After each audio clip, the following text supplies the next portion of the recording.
Devant une cabane, Mickey fume en écoutant de la musique. Lorsque son lecteur CD cesse de fonctionner, il s'assoit calmement et change la batterie pour pouvoir écouter à nouveau. Il décide aussi d'aller vérifier l'intérieur de la cabane, mais son ami Ben surgit soudainement en lui disant de courir. Des grognements se font entendre dans la maison et Ben tire quelques balles avant de s'enfuir lui aussi. Il s'avère que l'apocalypse zombie a commencé il y a quelques mois, et depuis, Ben et Mickey errent sans destination précise. Tous deux sont d'anciens joueurs de baseball, et Ben est très doué pour tuer les zombies à coups de batte. Cependant, Mickey ne s'est pas encore habitué à se battre. Il récupère des provisions quand ils en trouvent et se repose dans les endroits qui semblent sûrs, essayant simplement de donner un sens à leur vie. Un jour, Mickey gratte des tickets de loterie et s'enthousiasme en découvrant qu'il a gagné 1000 $. Ben brise cependant sa joie en lui faisant remarquer que la loterie n'existe plus et lui propose plutôt de jouer à la balle. Mickey n'est pas très motivé, mais Ben le persuade en lui rappelant qu'ils sont censés aimer le baseball. Le voyage continue et le duo trouve une autre cabane dans les bois. Ben entre en premier pour vérifier qu'elle est vide avant qu'il puisse enfin se détendre. Comme il n'y a rien d'utile dans la maison, Ben décide d'aller pêcher pour attraper quelque chose pour le dîner. Mickey reste apathique et sort toutes les conserves de poissons qu'ils ont dans leur sac, alors Ben lui dit d'allumer un feu. Mickey met pourtant ses écouteurs et s'éloigne. Plus tard, Mickey trouve les corps de quelques zombies que Ben vient de tuer et panique parce qu'il se souvient que Ben avait dit qu'il n'y aurait pas de zombies dans les bois. Ben le corrige, car il avait en réalité dit qu'il y en aurait moins, ce qui jusqu'ici s'est avéré vrai. Après quelques kilomètres, le duo tombe sur une voiture abandonnée. Ben ouvre la porte et un zombie en sort, alors il lui tire rapidement une balle dans la tête. Il monte ensuite dans la voiture et est écœuré par l'odeur horrible. Heureusement, le véhicule fonctionne encore, et il l'utilise pour poursuivre leur route. Maintenant, il roule confortablement et profite du paysage, même si la radio ne fonctionne pas. Un après-midi, Mickey repense à une fille avec qui il sortait et convainc Ben d'aller chez elle. Tandis que Ben vérifie s'il y a des zombies, Mickey écoute la musique de son ex et sent ses sous-vêtements. Il finit par prendre cette culotte et son parfum. Dans le garage, Ben trouve quelques outils utiles et 2 talkie-walkie. Mickey trouve aussi des brosses à dents et ils peuvent enfin se laver les dents après longtemps. Ensuite, Ben modifie la banquette arrière de la voiture et crée un espace qu'ils remplissent de draps et d'oreillers. Mickey veut rester dans cette maison, mais Ben refuse, ce qui déclenche une dispute. Ben lui rappelle qu'ils sont restés coincés dans une maison pendant 3 mois, qu'ils avaient manqué de nourriture et qu'ils avaient dû manger de la nourriture pour chien puis le chien lui-même. La famille de Mickey est aussi morte au début de l'apocalypse parce qu'elle était coincée dans une maison. Quand Mickey insiste pour rester, Ben crie. Leur périple continue et Mickey passe la plupart du temps avec ses écouteurs pour fuir la réalité. Lorsqu'il trouve un champ rempli de vaches, Ben s'arrête pour les caresser. Elles sont très gentilles et cela le fait sourire. Un peu plus tard, Ben demande à Mickey s'il veut jouer au baseball mais Mickey ne l'entend pas à cause de la musique. Ben lui fait une blague en l'effrayant par derrière en faisant semblant d'être un zombie, et Mickey panique. Donc, Ben lui fait remarquer que ses écouteurs finiront par le tuer. Mickey change ensuite les piles des talkie-walkie et en donne un à Ben pour en tester la portée. Les appareils fonctionnent bien, et alors qu'il plaisante, il capte accidentellement le signal d'un autre groupe de survivants. Une femme nommée Annie et un homme appelé Frank parlent d'un camp, de course et même de film. Après quelques hésitations, Mickey les contacte et demande si lui et Ben peuvent rejoindre le camp, promettant de travailler dur. Cependant, on lui dit que le camp n'a plus de place et qu'il ne doit pas essayer de les trouver. Frank lui demande aussi de quitter leur fréquence avant de raccrocher. Mickey continue de les supplier, en vain. Ben ne semble pas affecté, mais Mickey finit par exploser. Il se lance dans un monologue rageur, disant qu'il en a assez de dormir n'importe où, de devoir chasser pour survivre, et de supporter la mauvaise odeur de Ben.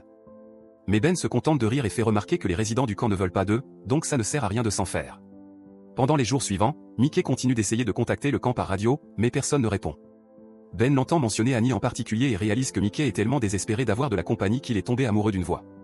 Il se moque alors de lui, disant qu'il s'imagine une femme très séduisante comme dans les films d'action, alors qu'en réalité, c'est probablement une vieille sorcière. Mickey insulte Ben en disant que c'est la seule personne qu'il connaisse qui prend du poids pendant une apocalypse, mais Ben n'est pas vexé et lui répond qu'il est de toute façon la seule personne qu'il connaisse.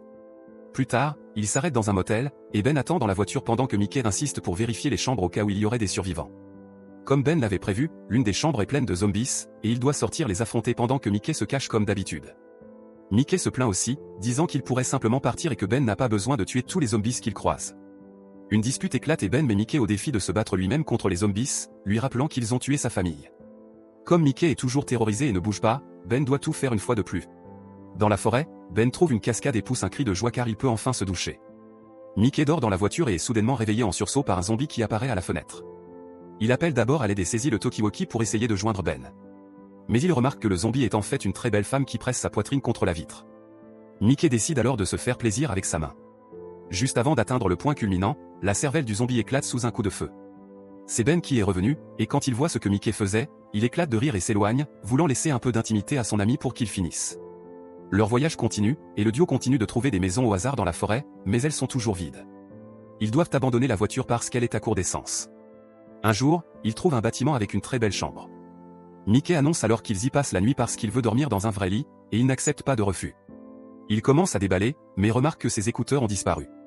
Il sort précipitamment et trouve Ben en train de fabriquer des flèches tout en écoutant de la musique.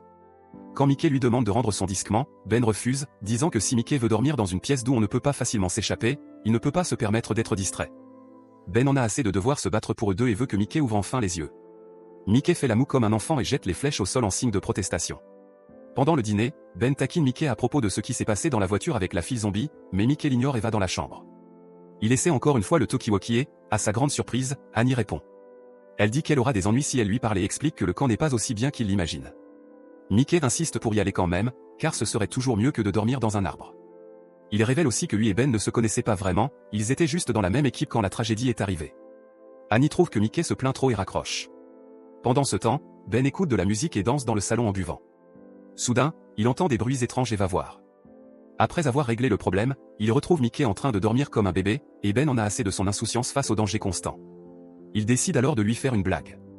Il laisse la batte sur le lit et part dans les bois pour vérifier le zombie qu'il avait capturé plus tôt. Ben traîne le zombie jusqu'à la chambre de Mickey, crie pour le réveiller puis ferme la porte à clé.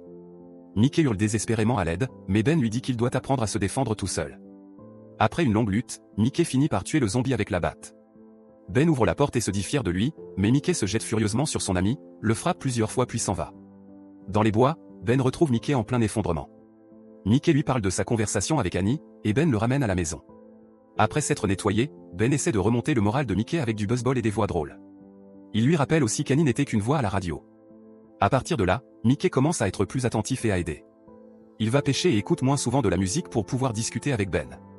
Lorsqu'il trouve un verger, il mange beaucoup de pommes et joue au baseball. Finalement, il trouve deux voitures et tente de prendre l'essence de l'une pour remplir l'autre. Mickey remarque que le moteur est chaud, ce qui signifie que les conducteurs doivent être encore dans les parages. Ben crie « Bonjour », mais personne ne répond, alors il décide quand même de prendre l'essence. Soudain, Jerry surprend Mickey par derrière et le prend en otage avec un couteau en exigeant les clés de la voiture, disant qu'il doit aller en Arizona. Ben sort son arme et affirme qu'il n'a pas les clés. Il ne croit pas non plus que Jerry blessera Mickey. Il lui fait remarquer qu'il n'y a probablement rien en Arizona et que Jerry n'a aucune raison de faire ça. Jerry se lance alors dans un discours sur un groupe de personnes qui lui ont fait travailler tout l'hiver en lui promettant une arme, de l'essence et de la nourriture pour rentrer au printemps, mais qui n'ont jamais tenu leurs promesses. Il refuse cependant de dire qui ils sont. Lorsque Jerry menace à nouveau Mickey, Ben pose son arme et lui dit que les clés sont dans la voiture. Jerry relâche Mickey et monte dans le véhicule, mais Ben révèle que les clés sont dans sa poche. Jerry, furieux, l'insulte et tente de s'enfuir, mais Ben le poursuit et le tue d'une balle. Mickey reproche à Ben d'avoir tué un humain, mais Ben parle de légitime défense, déclenchant une dispute. À ce moment-là, une autre voiture arrive et Ben pointe de nouveau son arme. Une voix féminine explique qu'elle est venue uniquement chercher son autre voiture, et tout le monde se calme. La femme et ses gardes du corps remplissent le réservoir de la voiture abandonnée tout en posant des questions sur Jerry. Ben leur explique ce qui s'est passé, et la femme dit qu'ils ont bien fait car Jerry était un voleur. Au moment où il s'apprête à partir, Mickey reconnaît enfin la voix et comprend qu'il s'agit d'Annie. Elle répond en tirant sur Ben à la jambe et en réprimandant Mickey pour ne pas avoir laissé tomber l'affaire. Elle prend les clés de Ben et les jette au milieu du champ pour qu'il ne puisse pas les suivre. Elle ajoute que si elle les revoit, elle les tuera tous les deux. Après le départ d'Annie et de son garde, Mickey cherche les clés en vain. Ben ne peut pas aider à cause de sa jambe blessée et lui dit de se reposer puisqu'il commence à faire nuit. Au milieu de la nuit, les garçons sont réveillés par un bruit étrange. Ils allument les phares et découvrent une horde de zombies s'approchant de leur voiture. Mickey veut s'enfuir et sort du véhicule, mais Ben ne peut pas bouger à cause de sa jambe, alors Mickey est forcé de revenir. Le lendemain matin, ils sont toujours coincés dans la voiture car les zombies l'encerclent. Mickey essaie de tenir le coup en écoutant de la musique, mais cela ne suffit pas à couvrir le bruit. Ben ouvre le toit ouvrant et tire, mais il ne parvient pas à tuer assez de zombies pour les effrayer, et il doit refermer le toit rapidement avant qu'ils ne parviennent à entrer. Mickey insiste alors pour qu'ils tentent de démarrer la voiture sans clé, mais Ben rappelle qu'ils ont déjà essayé et échoué car ce n'est pas aussi simple que dans les films. Une nouvelle dispute éclate, et Ben blâme Mickey pour la situation puisqu'il a poussé Annie à tirer sur lui. Plusieurs jours passent, mais les zombies ne s'en vont jamais. Leurs grognements rendent le duo fou, et ils accrochent des draps sur les fenêtres pour ne plus voir leur visage hideux. Quand il manque d'eau, ils commencent à récupérer le liquide des conserves. Sans espoir pour l'avenir, ils décident de boire et de jouer à des jeux pour passer le temps. Finalement, ils décident que, puisque Mickey les a mis dans ce pétrin, c'est à lui de sortir chercher les clés. Choisissant d'être courageux pour une fois, Mickey sort par le toit ouvrant et va dans le champ chercher les clés.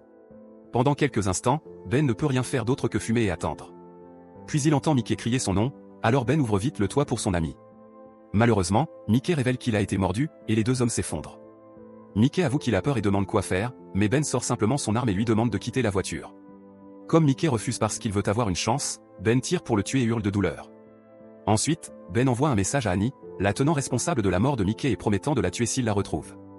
Il survit encore plusieurs jours dans la voiture et trouve ironique d'être passé de 3 mois coincé dans une maison à maintenant être coincé dans un véhicule.